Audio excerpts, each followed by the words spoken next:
Je crus pouvoir conclure qu'une fois que l'on connaissait bien le cœur d'un homme, on pouvait à peu près les juger tous sur la même échelle.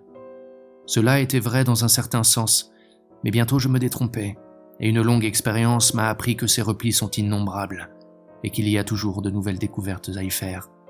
Hélas, cette science dessèche le cœur. Malheur à celui qui s'y adonne. C'est un fer rouge qui brûle celui qui y porte la main. C'est cette connaissance funeste qui m'a appris à mépriser et presque détester l'humanité. Homme, est-ce ma faute si je vous ai vu tel que vous êtes ? Est-ce ma faute si j'ai vu partout l'intérêt personnel se couvrir du manteau de l'intérêt social, l'indifférence se cacher derrière l'amitié et le dévouement, la méchanceté et l'envie de nuire se décorer du beau nom de vertu et de religion ?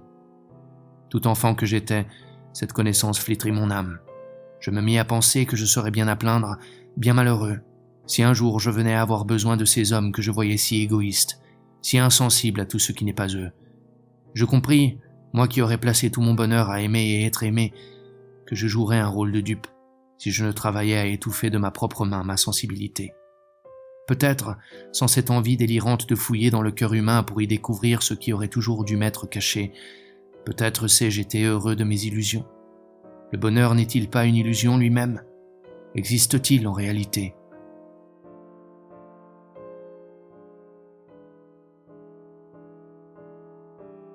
Je connais les hommes, me dis-je. Je sais combien la plupart sont méprisables. Est-ce une raison pour me rendre malheureux moi-même en leur témoignant mes sentiments et m'attirant leur haine ? Non. Oublions plutôt ce que j'ai appris à cet égard.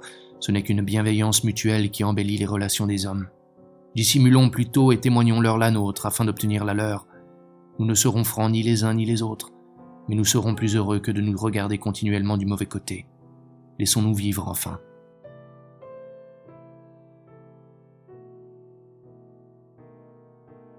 J'ai toujours pensé que dans les commotions politiques, le mal était toujours au-dessus du bien, parce qu'une révolution ne profite qu'à quelques intrigants, et qu'il y a toujours beaucoup de victimes, parce que les hommes sont toujours les hommes, et qu'ils ne peuvent trouver leur bonheur que dans le fond de leur cœur, et nullement dans la chimère d'une liberté politique.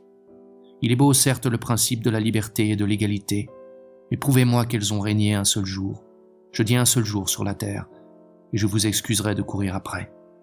Vous qui me stigmatisez du nom de scélérat, dites-moi si cette chimère, si longtemps poursuivie et jamais atteinte, vaut le sang qu'elle a déjà goûté.